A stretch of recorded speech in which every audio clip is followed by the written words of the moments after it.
once again, this is Vic and I am with another V today. That is Volt, and welcome back to the planet V.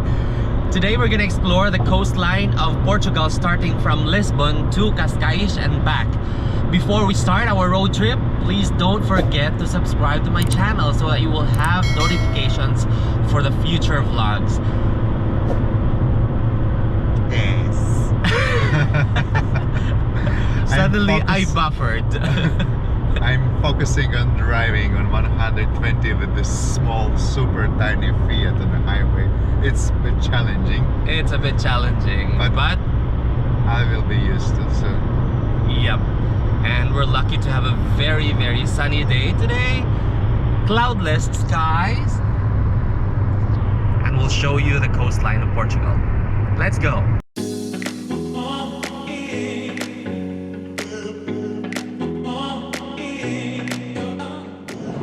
We are now at Praia de Carcavelos, guys. The ocean there is the North Atlantic Ocean already.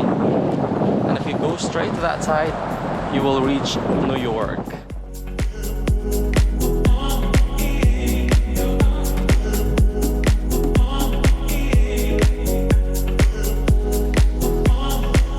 Our next stop is Farol de São Pedro do Estoril. I'm gonna show you how it looks like from here. The Praia de São Pedro do Estoril, which is near the train station, has soft golden sands and turquoise to blue sea waters. You could also enjoy surfing in this area.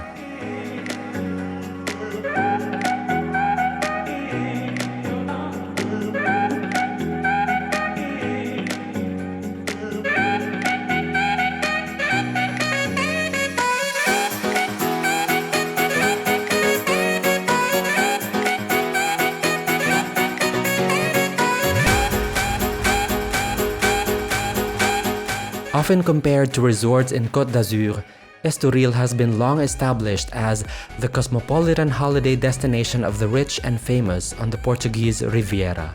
Several monarchs, exiled royalties, and overthrown tyrants have stayed in this city. Across the road from the palm-lined Parque do Estoril, you'll reach the main beach with its cafes and restaurants. The Forte da Cruz dominates the eastern end of the beach, which is a large, full castle and is apparently owned by the Monaco royal family.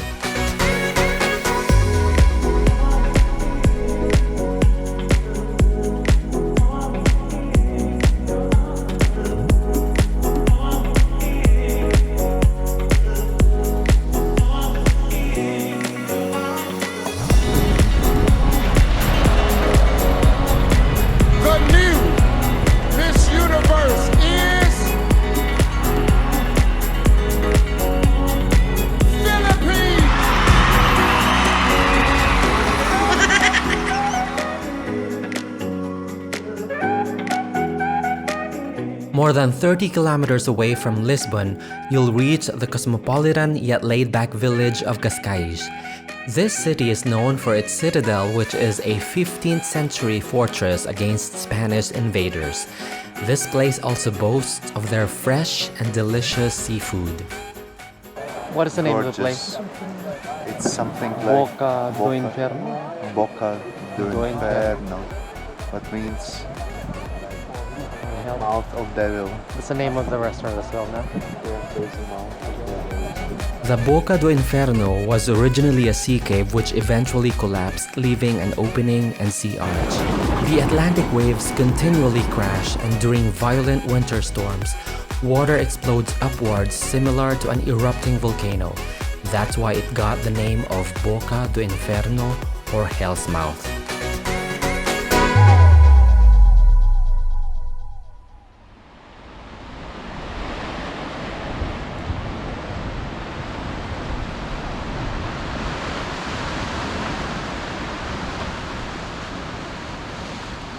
The coastline to the west of Cascais comprises of high eroded cliffs battered by the full force of the Atlantic Ocean.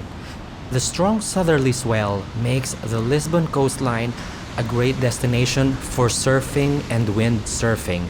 That's why you'll see some lessons on the beach for those who are interested to try this sport.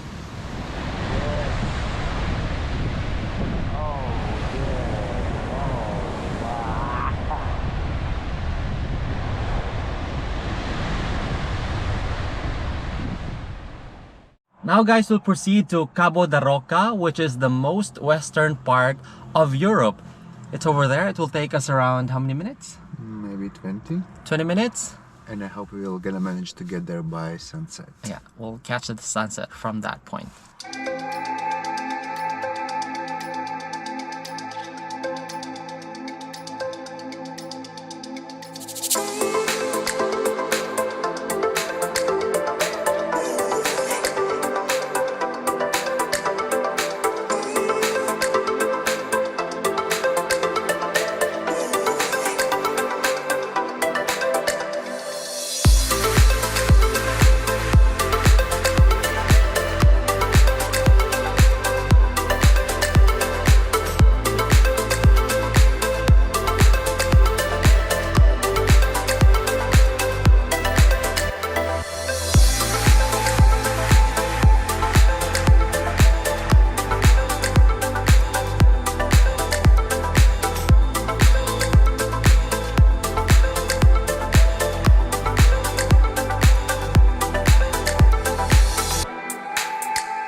We've finally reached the most western part of Europe, which is here in Cabo da Roca in Portugal. That is the mark right there. I don't know if you can see. There. So we'll catch the sunset from here.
Cabo da Roca is an important coordinate for sailors along the coast as it is the most westerly point of mainland Europe. This place is worth the visit.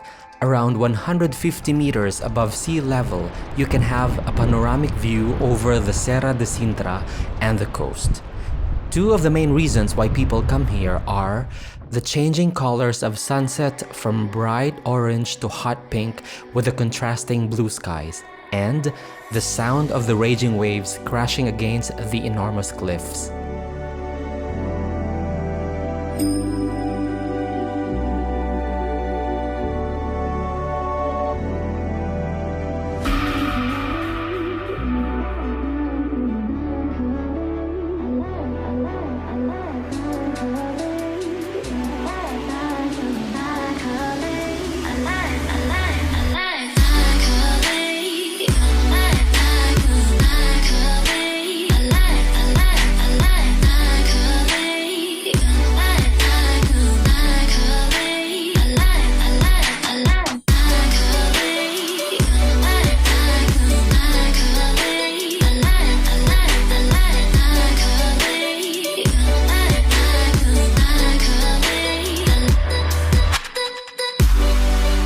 The monument head has an inscription of a short poem by the famous Portuguese writer Camões.